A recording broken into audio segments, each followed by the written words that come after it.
I'm out here in my hell strip. A couple years ago, I decided I wasn't going to use any herbicides in this bed. This is one of the areas I grow my zinnias for Heritage Cottage seeds. I just didn't want to introduce the herbicides here to interfere with flowers and the seed production of the zinnias. So I've got to come in every once in a while, hand pull weeds. I added some mix here a while back.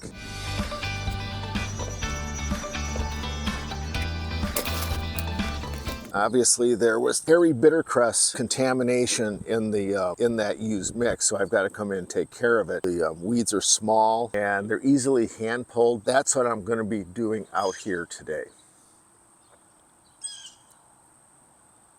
So this is an example of hairy bittercress as it's starting to germinate. You can see it's really distinctive as far as the leaf shape. These are weeds that you really need to take care of when they're young and when they're easy to pull like that. Now, hairy bittercress, when we look at this, we can see it flowering. These are all the little seed heads. Seeds explode.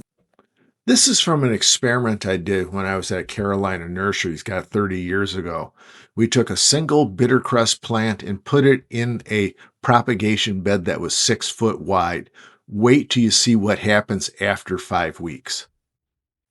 And voila, here's the result after 5 weeks. A single bittercress plant produced 7,000 seedlings. They throw the seeds out in a perfect circle. Couldn't believe it. And I know that there were 7,000 because I counted every single one of them. This is why you must control bittercress in the garden. They're expelled when you touch them. The bittercress will develop flowers and seeds at a very young age, so we do have to take care of this.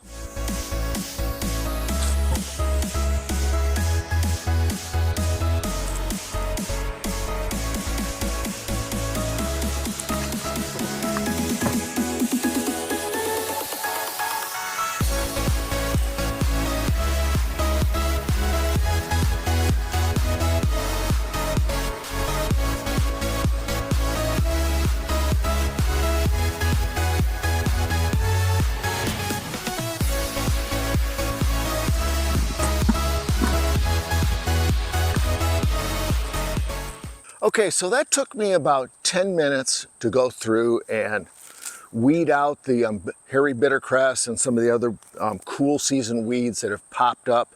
I'll continue to do this, like on a weekly basis.